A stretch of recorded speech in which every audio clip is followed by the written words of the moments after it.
Amém, irmãos? Abra sua Bíblia em Jeremias, capítulo 3. Eu queria falar com vocês hoje a respeito de um povo que Deus tinha uma promessa e uma aliança. Um povo que Deus tirou do Egito, levou a uma nova terra, e esse povo começou a ter um tratamento diante de Deus, né? Veja lá no 2, capítulo, verso 34. Nas orlas dos seus vestidos se achou o sangue das almas dos inocentes, necessitados. Embora os não apanhaste no ato de roubar, contudo, a despeito de todas essas coisas, ainda dizes, estou inocente. Certamente a sua ira se desviou de mim. Eu, porém, entrarei em juízo contigo, porque dizes, não pequei. Esse povo, ele chegou a um ponto de se corromper tanto diante de Deus, de tocar a unidade do único Deus verdadeiro, que eles estavam oferecendo seus filhos a Baal. Eles estavam oferecendo seus filhos, matando e sacrificando a Baal. Sangue inocente. E eles ainda contaminavam a casa de Deus, né, com sacrifícios e trocavam a glória de Deus. Por que se desvias tanto, mudando o caminho? Ficarás decepcionada como o Egito, como ficaste na Síria.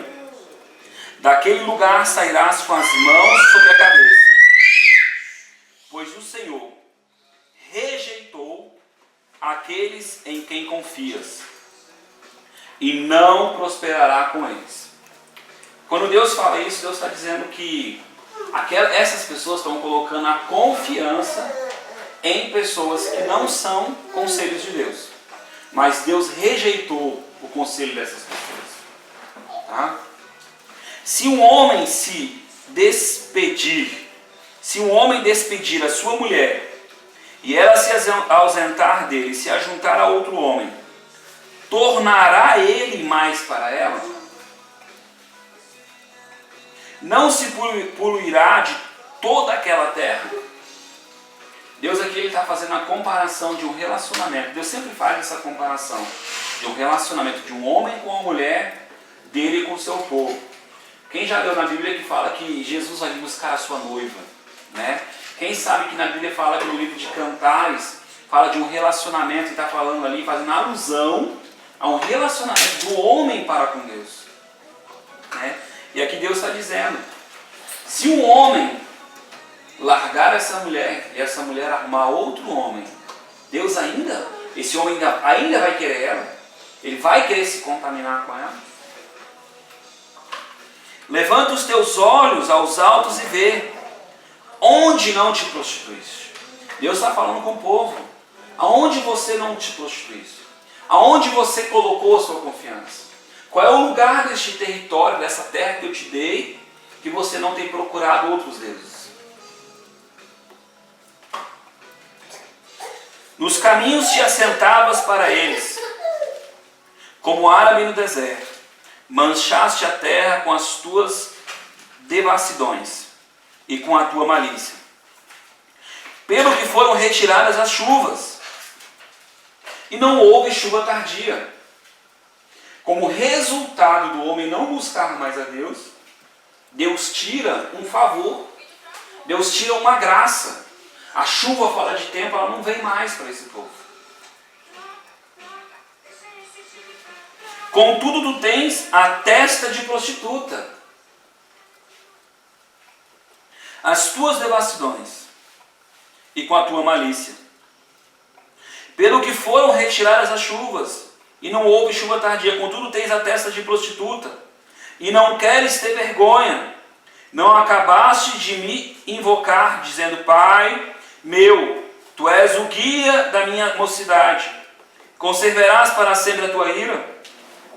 Ou guardarás continuamente?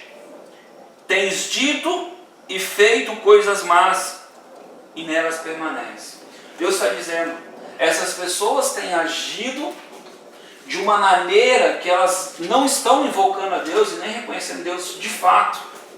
Mas quando elas invocam a Deus, elas tratam a Deus como se Ele fosse o guia delas. Elas tratam a Deus de uma forma que não retrata a realidade delas. De como elas têm visto Deus, de como elas têm olhado para Deus. Quando elas vão orar a Deus, elas dizem: Tu é o único Deus. Mas as suas atitudes demonstram que Ele não é o único Deus. Disse-me o Senhor: nos dias do rei Josias, viste o que fez a rebelde Israel. Ela se foi a todo monte alto, debaixo de toda árvore frondosa, e ali andou prostituindo-se. Quando a Bíblia fala de prostituição, principalmente nesses textos proféticos, está falando do relacionamento de Deus com o homem. Está falando que Deus tem trocado, o homem tem trocado Deus por outras coisas, principalmente por ídolos, por Baal, por outros conselhos de outros povos. Eu pensei que depois de ter feito tudo isso, ela voltaria para mim, mas não voltou. E viu isso a sua infiel irmã Judá. Dei carta de divórcio à infiel Israel e a despedi por causa dos seus adultérios, por causa da sua infidelidade. Deus está dizendo: eu tenho uma aliança com Israel, mas como Israel não olhou para mim, como Israel não manteve a sua aliança, a sua fidelidade comigo, eu dei divórcio para eles. Mas se você observar no texto mais acima, Deus está dizendo: eu permiti por um tempo. A misericórdia de Deus são as causas de nós não sermos consumidos.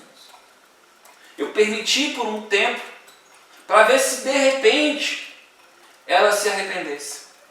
E o mais interessante disso tudo é que se você for lendo o texto de Jeremias, você vai vendo que Deus vai usando o profeta, e usando o profeta, usando o profeta, usando o profeta, e ele vai repetindo a mesma mensagem, vai trazendo um decreto, se realiza juízos durante esse período, como sinais da confirmação que aquele homem era um homem de Deus, mas o povo preferia endurecer o coração e ouvir o profeta que não era profeta, e ouvir aquilo que eles queriam. E Deus, desde o princípio, a Érica ela leu antes o texto de juízo de Deus. Desde o princípio Deus está declarando a mesma coisa: vocês vão passar por um momento de ruína, de guerra, de destruição, porque eu vou trazer do norte um povo que vai destruir vocês. Deus dizendo: eu vou trazer do norte um povo que vai destruir vocês. Mas se vocês olharem para mim, me arrependo. A intenção de Deus nunca foi se divorciar. A intenção de Deus nunca foi despedir, deixar ir para longe. Nesse mesmo texto ele diz que o povo vai se espalhar perante a terra. E o mais interessante é que o profeta diz assim: aqueles que se entregaram como escravo desse povo do norte, eu, Deus, vou permitir ficar vivo. É muito difícil porque, primeiro, que eles já não estão acreditando no profeta. Segundo, que acreditar que ser servo é melhor do que ser livre é muito difícil, né? E eu queria compartilhar nesse momento com vocês uma coisa que aconteceu essa semana. Eu cheguei em casa, minha filha estava toda feliz, minha filhinha, né, Elisa, 2 anos de idade,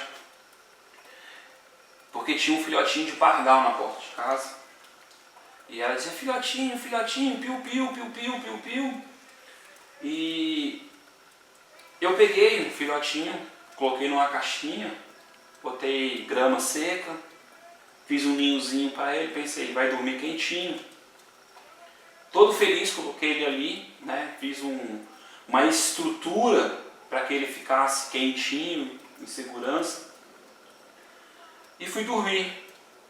De manhã, quando eu acordei, a caixa estava movida e na direção do pintinho, onde ele estava, o passarinho, o filhotinho, tinha pingos de sangue.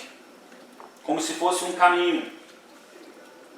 E eu fiquei chocado, eu fiquei imaginando um monte de coisa. Eu falei, cara, será que tem cobra aqui? Será que foi isso que aconteceu? Será que algum cachorro entrou pelo portão? Comecei a imaginar um monte de coisa.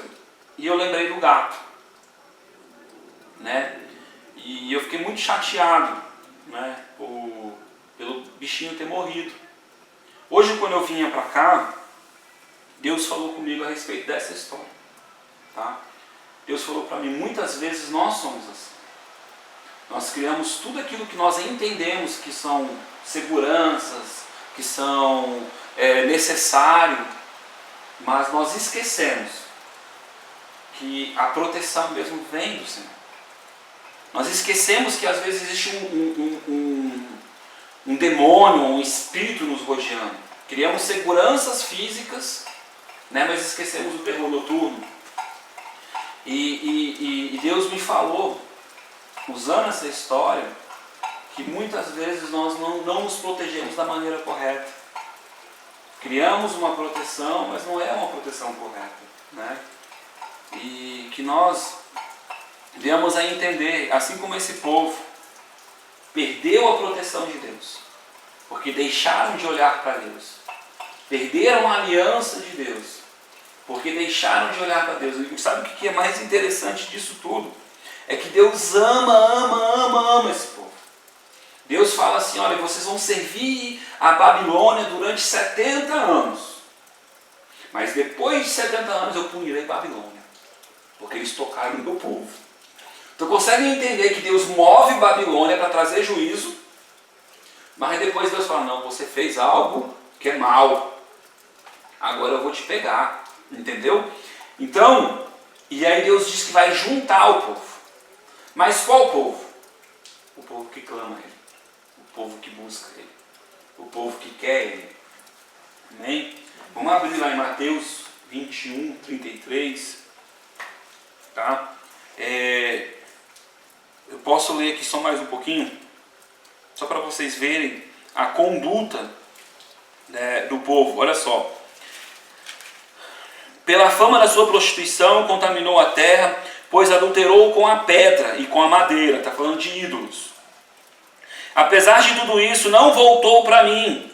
A sua fiel irmã Judá, com sincero coração, mas falsamente diz: disse-me o Senhor, já a rebelde Israel justificou mais a sua alma do que a sua fiel em Judá. Então Deus está comparando a conduta das duas. Uma foi falsa e a outra foi mais ou menos sincera. Vai, apregou estas palavras para o norte. Volta, ó rebelde Israel. Qual que é a rebeldia? Qual que é a rebeldia de Israel? Não buscar o Senhor unicamente. Não ouvir a voz do Senhor. Né? Cadê? Vai, apregou essas palavras para o norte. Volta, ao rebelde Israel, diz o Senhor, e não farei cair a minha ira sobre ti. Você está vendo que Deus está dizendo? Ele traz uma palavra de juízo, mas diz, eu não quero fazer isso. Volta para mim. Não deixa fazer isso. Não deixa que a maldade de vocês venha contra vocês. Não permita que isso aconteça. Porque eu benigno sou, olha só, porque benigno sou, porque bom eu sou, diz o Senhor. E não conservarei para sempre a minha ira. Somente reconhece a sua iniquidade. Reconhece. Reconhece que você não tem me buscado. Reconhece que eu não tenho sido o único Deus. Reconhece que você precisa olhar para mim. Reconhece que você precisa me respeitar como Deus. Como aquilo que eu sou de fato. Né? Há um tempo atrás eu falei para vocês que a adoração é nós reconhecermos o que Deus é.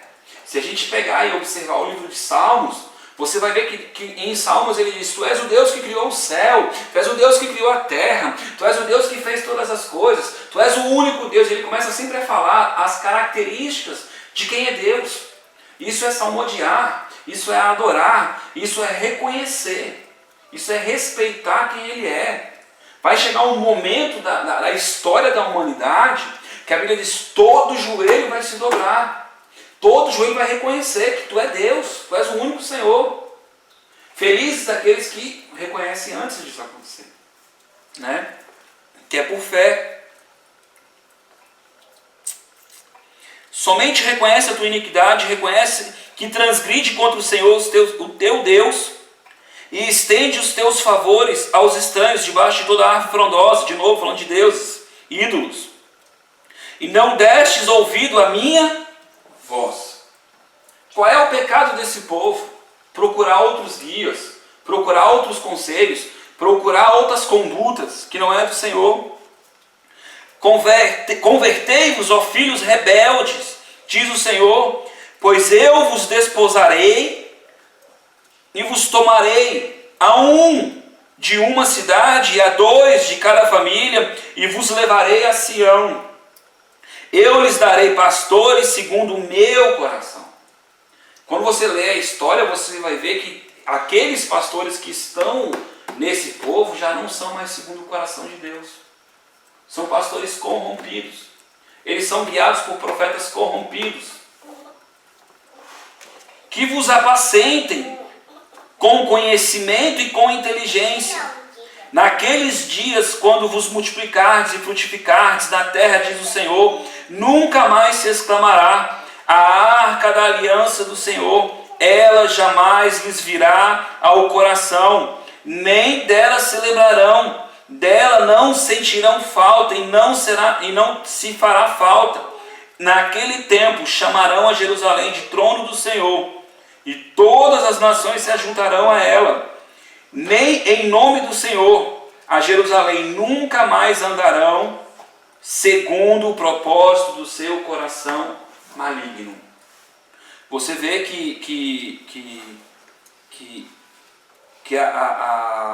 o diálogo de Deus, a tentativa de Deus é fazer com que esse povo não passe por um juízo. É fazer com que esse povo não passe por um momento de deserto por causa da sua rebeldia. Lembra do texto que eu tenho citado muito, que é a respeito lá de Jó, que do muro que Deus coloca em volta de Jó, o diabo diz, não é à toa que ele te serve, tu tem colocado uma muralha, tu tem protegido ele, tu tem livrado ele de todo o mal. Tem um outro texto que eu acho legal, que é aquele texto que quando Jesus olha para Pedro e diz assim, olha Pedro, o diabo, o inimigo da tua alma, pediu para ceifar, para peneirar você, eu não deixei, porque senão você não ia suportar. E essa é a misericórdia de Deus, quando a gente reconhece, quando a gente entende que depende dele, que precisa dele, ele vai nos ajudando, nos capacitando, e a gente vai conseguindo ser moldados à imagem dele, moldados pela presença dele. Quando a gente entra diante da presença de Deus, a gente se arrepende, se humilha, chora. De repente o Senhor vai começar a mostrar para a gente atitudes que devemos mudar, pensamentos que devemos mudar, o que devemos renunciar, o que devemos entregar, aonde devemos ir. Mas se nós não se submetemos a Ele, o diabo não foge. O diabo fica acusando, o diabo fica tentando guiar a nossa vida, a gente fica sendo guiado por coisas que não são Deus. Amém? Mateus capítulo 21, verso 33. Ouvi outra parábola. Havia um proprietário que plantou uma vinha, colocou ao redor um muro, construiu nela um lagar e uma torre, arrendou a uns lavradores e ausentou-se do país.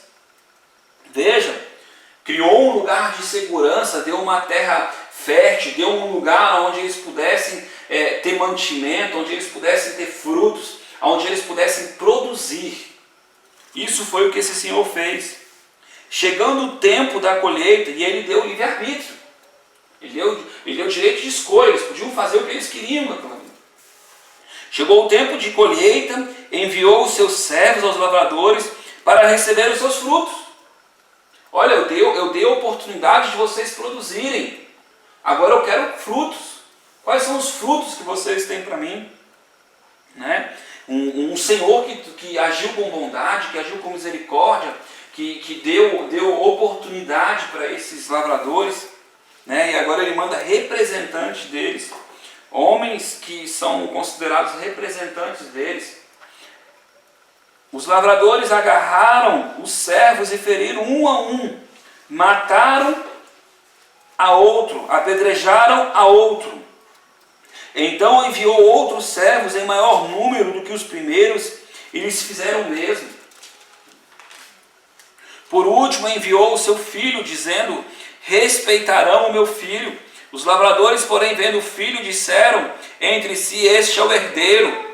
Vinde, vamos matá-los e nos apoderar de sua herança. Assim agarraram-no, arrastaram para fora da vinha e mataram. Portanto, quando vier o dono da vinha, que fará aqueles lavradores? Respondeu-lhe: destruirá de maneira horrível esses perversos e arrendará a vinha a outros lavradores, que no devido tempo lhes entregará os frutos. Disse-lhe Jesus: nunca leste na Escritura: a pedra que os construtores rejeitaram, essa se tornou a pedra angular.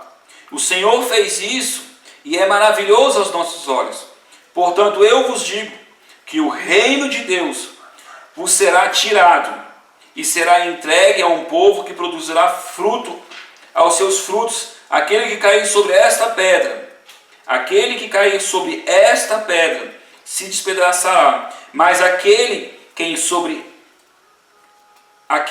sobre quem ela cair será reduzido a pó. Você consegue entender que Deus está falando aqui a respeito de dispensações? Deus veio e fez uma aliança com Israel, esse mesmo povo que a gente estava lendo em Jeremias. Deus fez uma aliança, Deus deu uma oportunidade, Deus falou com eles: tem uma aliança, vou cuidar de vocês, vou fazer vocês prosperar. E agora você vê aqui Jesus dizendo: olha, eu vim para esse povo, né? Trouxe os profetas, pedi para eles mudar a conduta, pedi para eles dar os frutos daquilo que eu tenho dado a eles. Depois mandei mais profetas em maior número, eles não respeitaram a minha palavra, não respeitaram o meu conselho. E por fim eu estou mandando o meu filho e eles não estão respeitando. Então eu vou tirar eles, limpar eles dessa terra, desse lugar de produção, desse lugar de descanso, de cuidado. Você vê que ele diz: ele cercou a terra, ele cercou o local, né? E aí Deus fala assim: vou dar um outro povo. Quem é esse povo? Os gentios, nós. Deus está nos dando a oportunidade de estar no lugar de segurança de Deus, no lugar que podemos produzir frutos, no lugar que podemos ouvir a voz de Deus, ser guiados pelo Senhor. Mas qual tem sido os nossos frutos? Talvez a gente olhe assim e diz: não, mas eu não tenho ido debaixo de árvores fazer idolatria, não tenho me dobrado a outros deuses. E eu pergunto para você, talvez você não tenha agido dessa forma tão expressa, tão escrachada, mas será que em todos os níveis realmente você não tem se prostituído um pouco? Você tem totalmente ouvido a voz de Deus? Será que se o Senhor te olhasse hoje desse lugar de segurança que Ele te colocou, você tem realmente frutos para dar para Ele hoje? Você tem produzido nessa terra? Né? Porque o interessante é que Ele te coloca no lugar de segurança, te dá a oportunidade de produzir, né? Pensa comigo: tirou Israel porque matou o filho, trouxe para esse lugar de novo, traz para o mesmo lugar de segurança, lugar em Deus. Agora você tem uma aliança melhor que a de antes, tem o Espírito Santo, tem uma capacitação, ouve a voz dele, porque lá no texto que a gente leu de Jeremias diz que ninguém mais falaria da arca, porque agora você é a arca.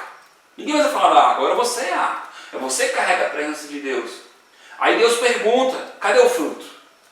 Cadê o fruto? O que você produziu com o meu Espírito? O que você produziu com o que eu tenho guiado? O que você produziu com a minha proteção? Né? Lembra da história do pintinho? Vou repetir para a história do passarinho. Né? E eu tentei criar um lugar de segurança para ele, né? E trouxe a morte. Né? Mas Deus, ele não erra como eu errei. Deus verdadeiramente vai te proteger. Deus vai te dar não só o pão que você necessita diário, mas vai te dar as palavras que vão alimentar o teu espírito, né? Mas para isso você tem que estar nesse lugar querendo produzir. Quem quer produzir, trabalha. Quem quer produzir, traz algo para o Senhor. Quem quer produzir, se move. Entendeu? Então, que a gente venha a entender que existe um muro sobre a gente. Mais uma vez, tem um texto que fala sobre isso. Da proteção, o cuidado de Deus sobre a nossa vida. Mas que Deus requer algo de nós. Né? Nós somos salvos pela graça para a obra. Né? para a obra, para fazer algo para Deus. Porque pensa comigo, a salvação ela foi tão boa para mim que eu vou deixar meu irmão morrer? Não posso. É engraçado porque ele te salvou para que você proclamasse o que ele fez por você. A Bíblia diz, ide pregai o Evangelho. Né? A Bíblia fala do Evangelho de Deus e o Evangelho de Cristo. Né? O Evangelho de Deus é o cuidado que Deus tem por você, é o que Ele quer fazer por você, é a restauração lá do Adão para você. O Evangelho de Cristo é a morte de Cristo na cruz. Né? O Evangelho de Deus foi o que Ele fez em Cristo. Então, nós precisamos entender isso. Não adianta nós simplesmente sermos salvos, mas não entrarmos no reino de Deus. Né? É exercer o domínio, exercer a autoridade, exercer a misericórdia, exercer o mover do Espírito Santo. O Espírito Santo está sobre você. Não permita que as suas atitudes venham trazer um divórcio, venham trazer um divórcio de Deus, uma dissolução, que venham permitir com que Deus venha se despedir de você.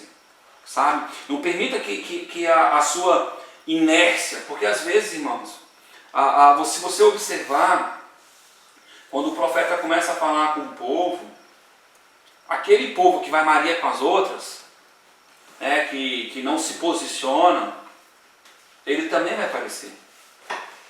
Porque é aquele que crê. Se eu não crer nos profetas de Deus, eu não vou prosperar. E o mais interessante é que Jeremias traz uma profecia durante esse texto, a um profeta falso, ele diz, esse ano ainda tu vai morrer. Gente, aquele povo viu o profeta morrer e mesmo assim não creram.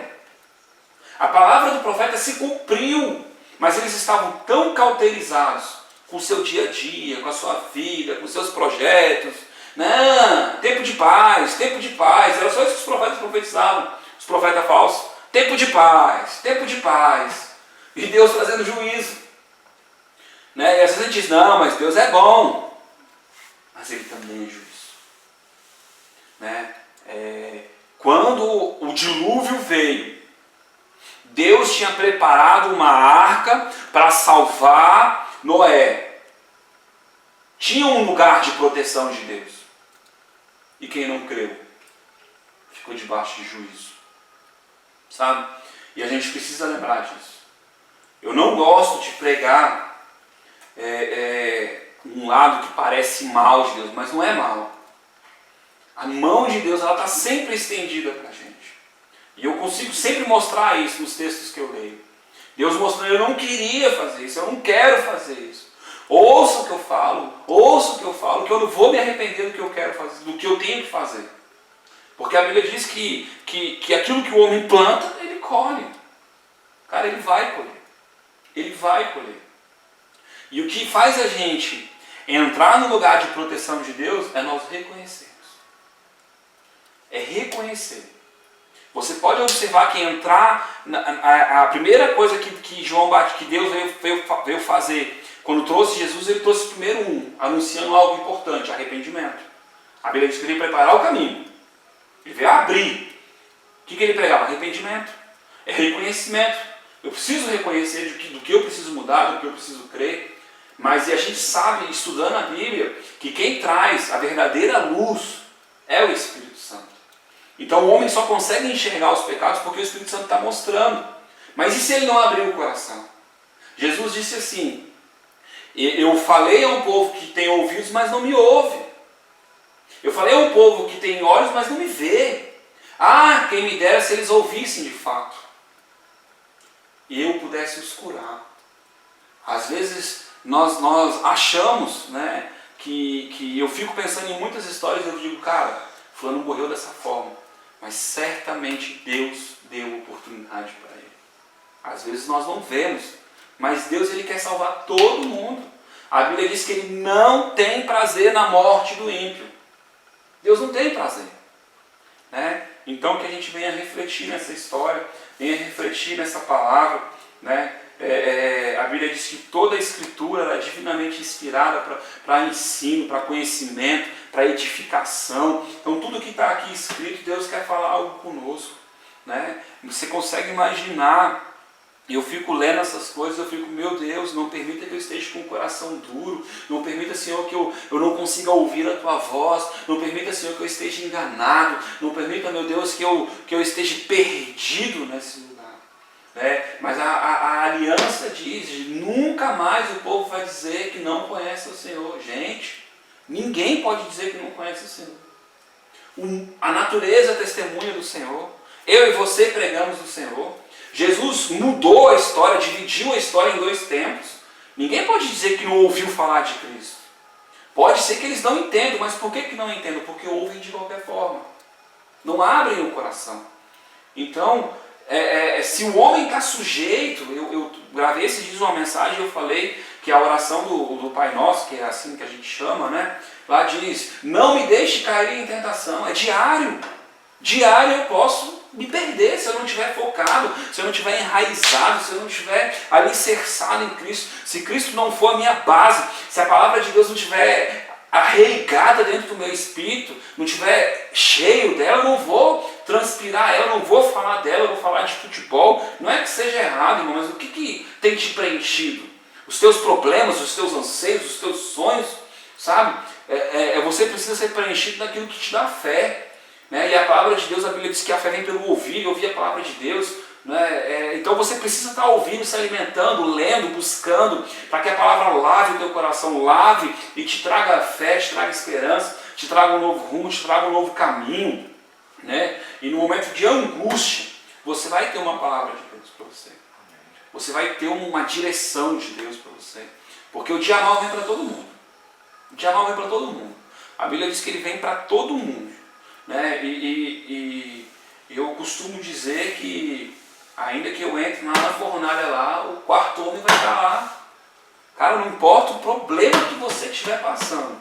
Se você entender que o quarto homem vai estar lá, como teve com o Sadraque, Mesaque e Abednego, ele vai estar lá. Entendeu? E o pior, o problema vai vir para te lascar e ele vai tirar as amarras. Ele vai tirar aquilo que te prende. Ele vai tirar aquilo que está fazendo você ficar parado. Entendeu? Então o problema, ele vai querer te destruir, o propósito do inimigo é te destruir. E Deus vai trazer mais liberdade, porque você vai ter uma experiência com Deus que vai te dar mais fé, que vai te dar mais história, que vai trazer você uma nova esperança, que você vai olhar assim, cara, eu passei por aquilo ali, Deus fez eu vencer. Entendeu? Você vai entender, porque quem passa a experiência com Deus tem marcas, tem história para contar, tem testemunho para viver. Entendeu? Então tudo aquilo que a gente passa, se a gente verdadeiramente passar com Deus, a gente vai dizer, cara, Deus é o mesmo Deus que me livrou lá, vai me livrar aqui. A gente para de viver do que de ouvir falar, como Jó viveu um tempo da vida só do que ele ouvia falar. Acredito que na segunda fase de Jó ele já dizia, não, Deus foi o Deus que mudou a minha vida, Deus foi Deus que restituiu a minha família, Deus foi Deus que restituiu a minha casa. E é esse mover de Deus que traz um novo tempo de Deus, traz uma raiz para a nossa vida. Então, que a gente não venha ouvir conselho de falso profeta, ou seja, do mundo, que a gente não venha ouvir conselho errado, que a gente não venha se apoiar em coisas erradas.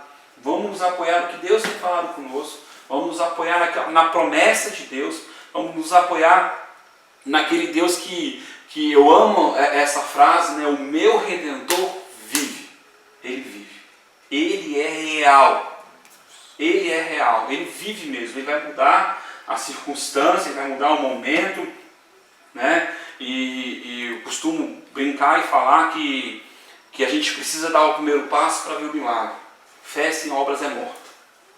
E normalmente quando eu uso o exemplo da profecia, que quando eu vou profetizar algo para alguém, normalmente Deus não me dá a completa profecia, Ele só diz, vai lá e fale algo. Eu fico assim, vou por fé, mas quando chego lá Deus dá o resto. Mas se eu não for, eu só fico naquela sensação de que tem que falar algo. E é mais ou menos assim. A gente precisa confiar, precisa se jogar no rio. Se jogar no rio, deixar o rio conduzir, deixar o rio levar. Deus diz que nós somos como uma folha soprada pelo vento. Assim é aqueles que confiam no Senhor. Precisamos ser soprados por esse vento do Espírito. Amém? Amém.